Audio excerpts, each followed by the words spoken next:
Bom dia a todos que estão nos assistindo por nosso canal do YouTube. Hoje, dia 23 de junho de 2020. Com a nossa casa, com as portas fechadas fisicamente por causa do coronavírus, essa pandemia que atingiu o mundo inteiro. Mas a nossa diretoria está muito preocupada, estudando formas seguras e responsáveis para, em breve, a gente está abrindo as portas. Como todos sabem também, esse é apenas um fechamento físico, porque virtualmente a nossa casa está aberta, de braços abertos, acolhendo a todos. A gente continua com nossos trabalhos na Rocinha, atendendo as crianças da creche, as famílias. A gente continua com as campanhas. A campanha do cobertor foi um sucesso, atingimos nossa meta, conseguimos 2.000 cobertores, já estamos distribuindo. Temos os cursos da casa online, temos também as palestras diárias, como essa de hoje, e temos também um acolhimento fraterno. Não sei se todos sabem, mas é só acessar o nosso site www.rita.org.br. E assim como no final das palestras, os médiuns estavam aqui na casa para ouvir, quando você tivesse alguma fragilidade, tanto física quanto espiritual, os médiuns trabalhadores da casa também estão disponíveis com seus contatos lá no nosso site. Entre lá. Se você quiser uma palavra amiga, uma orientação, eles vão encaminhá-los para todos os serviços de radiação da casa. Fiquem à vontade. Vamos então agora ouvir a nossa colega, nossa amiga Ananda Levi, que está trazendo suas reflexões, seus estudos. Mas antes faremos a nossa prece. Senhor Jesus, nosso mestre querido, que tanto nos ensina quando lemos sobre seus atos, sobre sua conduta. Amigos espirituais que aqui estão nos envolvendo com tanto carinho. Irradiando a todos que estão assistindo. Maria de Nazaré, Mãe querida, obrigado por permitir esse momento. Ajude-nos a nos concentrarmos, a elevarmos nosso pensamento e abrirmos o nosso coração para mais estas reflexões nesta manhã. E assim, concentrados, pedimos a permissão desses espíritos amigos, de Jesus, Maria de Nazaré, mas principalmente a Deus, nosso Pai, Criador de todas as coisas, para iniciarmos esse estudo de hoje. Você, Ananda. Bom dia a todos que nos ouvem. É diferente, né, a gente falar, mas a sensação é que a casa, nós estamos aqui gravando na nossa casa, permanece cheia de todos aqueles que sempre vêm, tanto no plano material quanto no plano espiritual, para nos assistirem. Então é com um coração alegre, com um coração repleto de fé e de esperança que hoje a gente compartilha o que foi estudado, o que refleti sobre o texto que nós vamos estudar hoje. É uma psicografia do Divaldo, a autora espiritual é Joana de Ângeles e está no livro Renovando Atitudes. O capítulo se chama Convidados. E Quando eu li esse título, Convidados, já imediatamente me fez pensar que nós somos convidados nesse momento, como a nossa colega falou, de pandemia, para a gente poder promover uma grande transformação. Então, aos poucos a gente entra nessa reflexão, mas vamos começar pelo texto. E por que convidados? Porque a gente vai falar em cima da parábola do banquete de núpcias. Quando a gente fala em cima de uma parábola, quando a gente comenta uma parábola, é importante a gente entender que essa parábola é uma história. Jesus se comunicava nos contando histórias. Histórias que fossem possíveis de serem compreendidas por todos aqueles que estavam ouvindo. Pessoas com bagagens diferentes, possibilidades de compreensão diferentes. E cada um ia poder acessar o conteúdo daquela história dentro das suas próprias possibilidades, levando em conta o contexto onde aquela história estava sendo contada. Porque a gente repete as mesmas histórias desde que ele nos contou. O contexto para ser compreendido naquela época era o contexto daquela época. O contexto onde nós vamos compreender essa história é o contexto de hoje. Mas para isso a gente precisa ouvir a história. E é um banquete de núpcias, é uma festa de casamento. A época onde Jesus nos relata a parábola, o casamento dentro da cultura do povo hebreu naquele momento era a maior celebração que existia.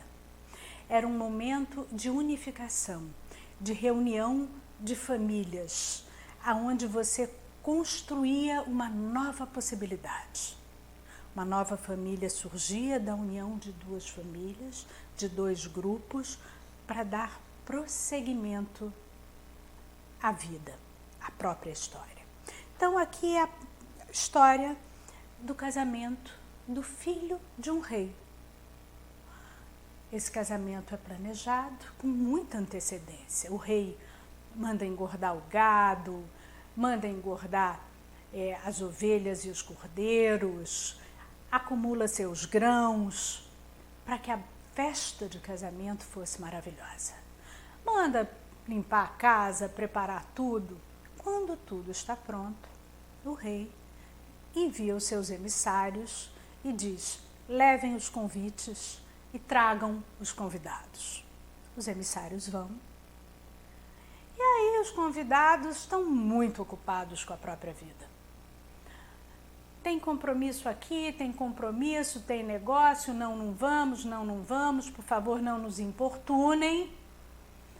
Constrangimentos, convidados, os enviados retornam ao palácio e dizem ao rei: Senhor, os convidados não vieram. Eles estavam muito ocupados com as suas próprias atividades. O rei se choca. Era um povo que sempre havia usufruído das benesses do rei. Havia ali uma relação sólida, sabiam daquele casamento sendo preparado e não comparecem. O rei diz então aos seus emissários: vão e tragam convidados, outros convidados. Os emissários partem novamente em busca desses novos convidados.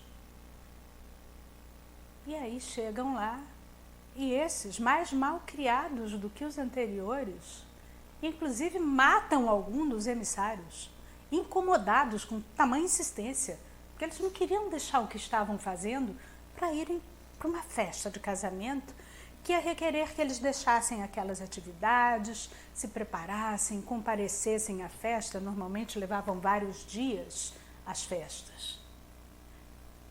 Os emissários que sobram retornam ao palácio. Vários morrem e não retornam. Os que retornam contam, relatam ao rei o que aconteceu. O rei se enfurece, manda os seus exércitos resolverem a situação, eliminarem aqueles convidados, vira para os seus emissários novamente e diz: vão, minha festa está pronta, está tudo aqui preparado, queremos celebrar as bodas, tragam aqueles que encontrarem pelo caminho. Os emissários vão e trazem a todos que encontram pelos caminhos, pelas encruzilhadas, trabalhadores e ociosos, pobres, adoecidos, todos, sem distinção. E esses se encaminham, então, ao palácio para as bodas. Chegam lá, tomam seu lugar no salão nupcial e o rei desce para observar os convidados. Feliz, exultante, porque finalmente aquela nova aliança vai ser selada. Andando pelo salão, vê que existe um convidado que não traja a túnica nupcial. Ele se aproxima desse convidado e diz: como você entra aqui sem estar com a túnica nupcial? O convidado fica em silêncio, num absoluto constrangimento, envergonhado de ser flagrado naquela situação. E o rei chama os servos e diz: levem-no, atem-lhe os pés e as mãos e o atirem às trevas exteriores, pois lá haverá lágrimas e ranger de dentes. Pois muitos são os chamados, mas poucos são os escolhidos. E a parábola termina aí. Aí a gente pensa: uau! Esse rei é um rei muito duro. Ele manda matar os convidados que não atendem um convite. E o que atende de última hora, porque é pego assim, pelo meio do caminho, chega lá e, poxa, coitado, ele não teve tempo de se preparar, botar a túnica nupcial. E aí o rei manda amarrar pés e mãos e atirar ele nas trevas exteriores. Que rei cruel, que rei duro. Esse é o primeiro pensamento quando a gente ouve o relato com os ouvidos da matéria, sem parar para refletir em tudo que a gente tem de símbolos nessa parábola. A parábola, esse casamento, é o símbolo da união, da nova aliança que Deus faz com o povo escolhido. E essa é uma aliança que vai sendo preparada ao longo de séculos. Então não tem ninguém ali pego de surpresa. Aquilo já vinha sendo preparado, já vinha sendo combinado. O primeiro grupo, o grupo original, que combinou, saiu pela tangente. Não quis abrir mão do seu modo de viver, das suas prioridades, dos seus interesses. Leia-se, dos seus interesses materiais, para atender a um chamado espiritual. O rei tenta de novo. Ele manda os seus emissários novamente, manda inclusive o noivo, seu filho. Manda Jesus. E esses emissários que trazem a boa nova, o evangelho, inicialmente são exterminados, sofrem ultrajes, não são ouvidos. Mas há uma insistência da parte de Deus, Pai, para que essa aliança aconteça. E Ele envia novamente um consolador, um emissário.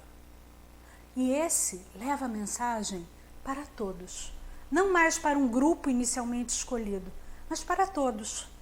E esses todos, né, esse grupo, somos todos nós, que sofremos, que temos dificuldades, que estamos estropiados por dentro. Ele fala do simbolismo do sapato, né, porque o sapato só na época de Jesus, os muito ricos usavam sapatos, os outros andavam sem sapatos, né, os destituídos, somos todos nós. E esses aceitam o convite e vão para as bodas. Deus, o rei, que olha para o salão onde a festa vai se realizar, vê os seus convidados, todos nós, identifica entre eles, com o seu olhar, que vai além da matéria, um que não veste a roupa, a túnica nupcial. Ele se dirige a essa pessoa e diz: como é que você entra aqui sem estar vestido da forma adequada? E essa pessoa, tocada, se envergonha. Do que a gente está falando? De que roupa é essa? Porque isso não é uma roupagem material. Nós estamos falando de uma roupagem, de uma vestimenta espiritual. E essa é a que vem sendo preparada ao longo do tempo, enquanto nós fomos recebendo esses convites para essa aliança. Essa é a nossa parte. É preparar a nossa roupa, a roupagem nupcial, para que o momento que o convite chegue, nós possamos dizer: sim, Senhor, estou aqui, estou pronto. Estou preparado da forma que é preciso para poder responder ao seu convite. Esse convidado, ele foi chamado para as bodas. Mas ele não se preparou ao longo do tempo para poder responder a esse convite. Então ele acabou, vamos dizendo assim, não sendo escolhido para poder permanecer ali dentro. Ele é retirado daquela celebração e é lançado às trevas exteriores, com pés e mãos atados, para um lugar onde haveria sofrimento, ranger de dentes, lágrimas. E aí a gente precisa entender também essa passagem. O palácio, a casa do Pai, são as moradas de luz. São os pontos do plano espiritual aonde a gente já pode usufruir de planos melhores, de vibrações mais altas, das alegrias possíveis, não só no plano espiritual, mas no nosso convívio aqui também, no plano material.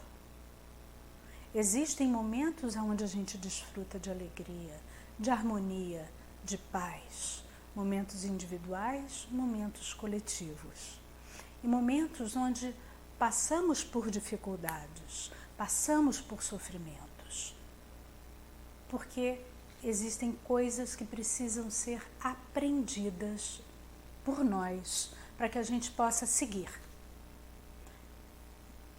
A gente volta a isso. Mas nesse momento vamos acabar de destrinchar esse pedacinho. O palácio são as moradas de luz. Quando esse convidado é identificando como não estando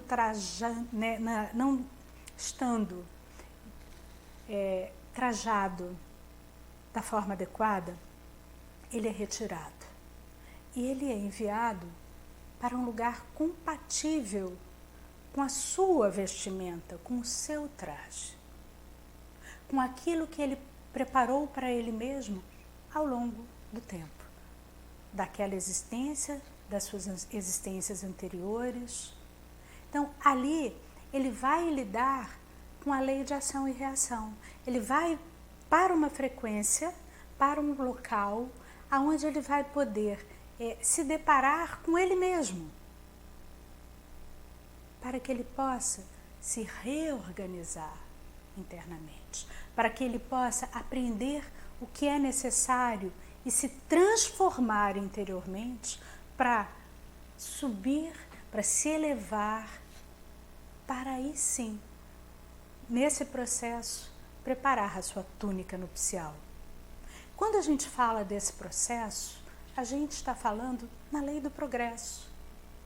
Estamos falando naquilo que a gente nasce simples e ignorante e tem o trabalho e a responsabilidade de se aprimorar e de aprender e de crescer e de se transformar ao longo das nossas múltiplas existências para que nós possamos despertar todo o nosso potencial de filhos de Deus.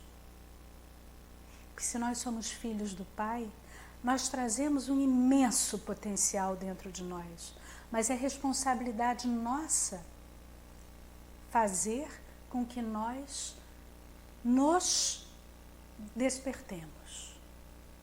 Nós nos fazemos crescer. Esse é o sentido. Então, ele é retirado daquele ambiente porque ele ainda não fez a parte dele. E aí a gente está falando de quê? O que é fazer a parte? É trabalhar pela sua reforma moral, ético-moral. Né? A gente vai falar do autoconhecimento, das atitudes renovadas, que inclusive o nome do livro que nós estamos estudando chama-se Renovando Atitudes. Né? Então, temos o autoconhecimento, a renovação das nossas atitudes e o conhecimento das leis que regem o mundo.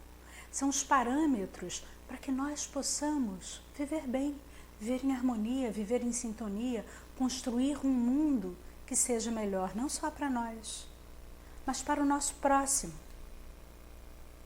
Então, esse convidado, ele é retirado daquele ambiente e ele é convidado a se reformar, a construir a sua vestimenta de luz.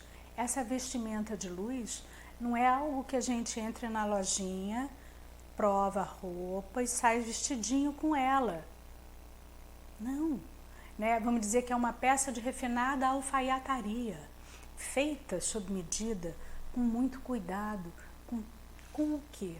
Com as nossas atitudes, com as nossas escolhas, com a forma como a gente escolhe se comportar diante das dificuldades da vida, com o quanto a gente aprende a olhar para o nosso próximo e vê-lo como um igual a nós, que merece atenção, consideração, cuidado. Tem a ver com nós aprendermos a nos compadecer da dor do outro e desejar ajudá-lo a sair, a aprender, a superar aquela situação. Não só dando peixe, mas ensinando a pescar, compartilhando os nossos conhecimentos. Então a gente está falando no aprendizado da ação compassiva no bem. As leis todas, a lei do progresso, ela me ensina isso. Eu preciso aprender a trabalhar pelo bem do próximo. E à medida que eu vou fazendo esse aprendizado, isso se reveste, vamos dizer, em luz. Na construção dessa túnica nupcial, que é uma túnica de luz, que me envolve e que me capacita para estar presente em situações melhores. Me capacita a ser alguém que leva desinteressadamente auxílio. Simplesmente porque isso começa a fazer parte da minha própria natureza. Então, esse é o sentido desse convidado que é retirado. Se a gente pensa inicialmente em crueldade, não. Faz parte das leis. Se ele houvesse estudado as leis, se ele houvesse dedicado a se trabalhar, a se transformar, ele teria construído, cerzido a sua própria vestimenta. Mas ele vai ter a oportunidade de fazer isso naquele momento. Por quê? Porque o Pai, porque Deus, porque esse Rei, ele é justo e bom. Ele enviou vários emissários para que aquela celebração pudesse acontecer. Ele convidou a todos. Joana usa uma frase muito bacana nesse texto, aonde ela diz: auto-eleger-se para ser escolhido em face da autodoação pela lei do progresso. Auto-eleger-se. Eu quero fazer parte desse banquete, dessa festa. Eu quero poder aproveitar de todas as coisas que fazem parte desse reino de luz. O que eu preciso fazer com isso? Porque eu fui chamado, mas eu preciso me auto-eleger. Me auto-eleger é igual a me capacitar, me trabalhar, para que eu possa, além de ter sido convidado, ser escolhido. Então a responsabilidade é nossa. O que a gente quer? A gente quer fazer parte, quer poder aproveitar desse banquete de luz. A gente precisa fazer a nossa parte. E a nossa parte é trabalho. É preparação. E que envolve a cuidar de nós e do próximo. Então, vamos voltar para a fase. Auto-eleger-se para ser escolhido. Não é isso? Eu quero ser escolhido. Eu vou me capacitar para ser escolhido. Fazendo o que eu preciso. E aí a frase segue. Em face da autodoação pela lei do progresso. Em face da autodoação. Ou seja, para que eu seja escolhido, eu preciso me doar. Dar de mim, agir, levando em conta a lei do progresso. Todos nós progredimos, todos nós vamos crescer, essa é a lei. A caminhada vai do átomo ao arcanjo, é a evolução. E o que eu preciso fazer por isso? E aí a gente cai na ação compassiva no bem. É agir desinteressadamente. Por quê? Porque meu coração me pede. Porque o outro é próximo, é igual a mim. E se eu não gosto de sofrer, se eu quero algo melhor para mim, eu quero algo melhor para o meu próximo. Porque ele e eu somos um. Somos todos a mesma essência, filhos do mesmo Pai. Então, à medida que a gente vai renovando, né, esse conhecimento, a gente renova as atitudes.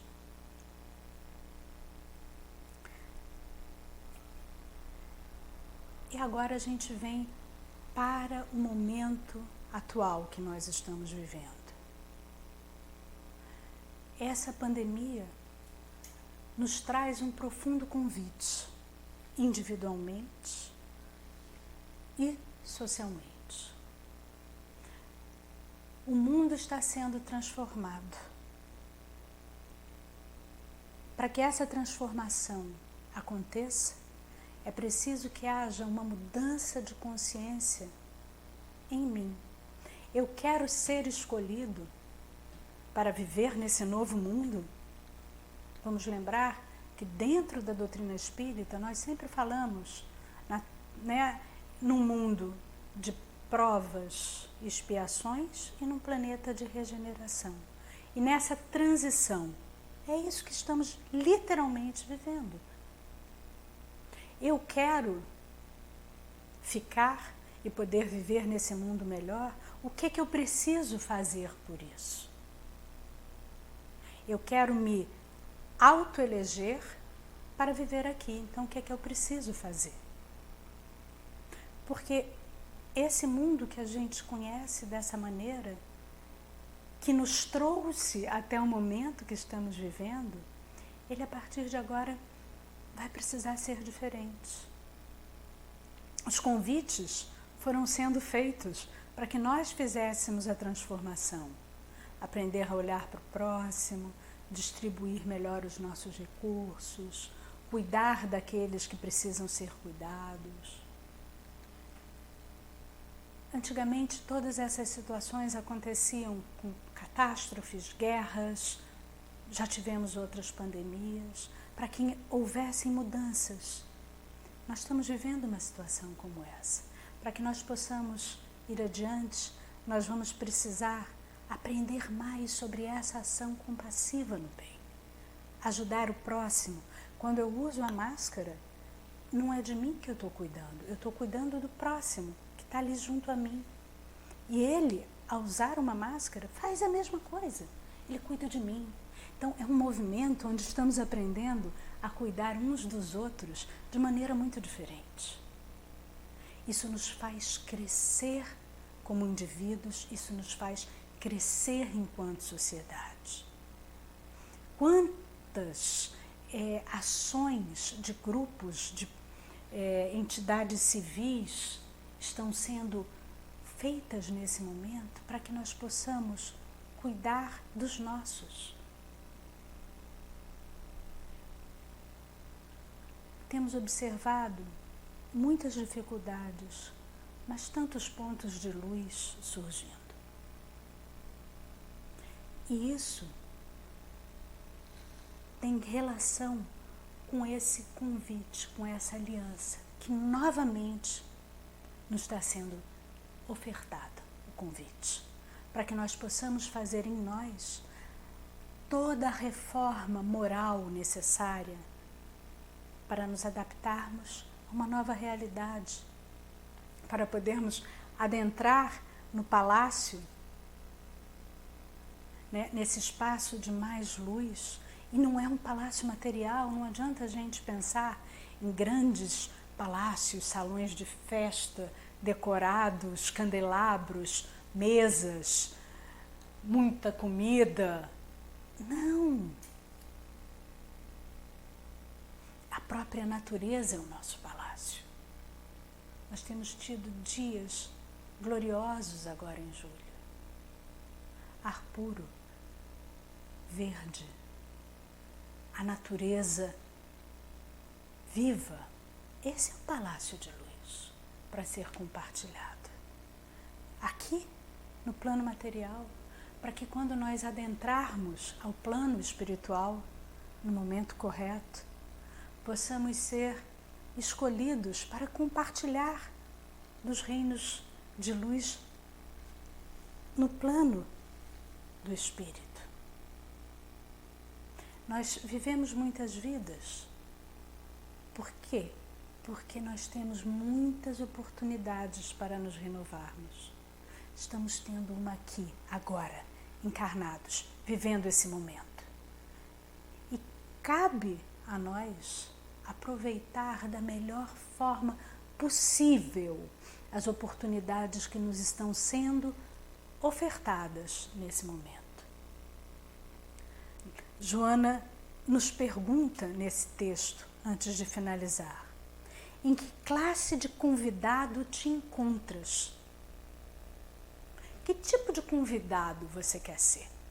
Você quer ser o convidado que está ali no primeiro grupo? Que sabe que vai ter a festa, vê que está tudo acontecendo e não dá bola, despreza o convite, não quer essa relação? Ou seja, aquele que sabe que tem uma transformação acontecendo, que existe um chamado espiritual, né, de transformação, de renovação, mas não dá bola, continua vivendo a vida como sempre viveu. Está no segundo grupo, aquele que é convidado, mas que não quer abrir mão das suas coisas e ainda maltrata. Permanece absolutamente centrado e se alija daqueles conhecimentos que em algum nível é sabido. Você está no terceiro grupo, que recebe convite e comparece. E ali a gente tem aqueles que de alguma forma já estão lidando com as suas dificuldades, os seus sofrimentos, as suas sombras, né, os aspectos internos, interiores nossos, que são difíceis, que a gente não gosta muito de ver, os nossos egoísmos, os ciúmes, né, o apego. né, materialismo em nós, mas que já estão enfrentando isso de alguma maneira, então estão ali no banquete. E aí tem também aquele que chega lá, mas que ainda não está disposto a passar pelo processo de reforma íntima, que às vezes não é muito confortável, venhamos e convenhamos. Não é gostoso quando a gente olha para dentro e vê as nossas sombras, as nossas dificuldades.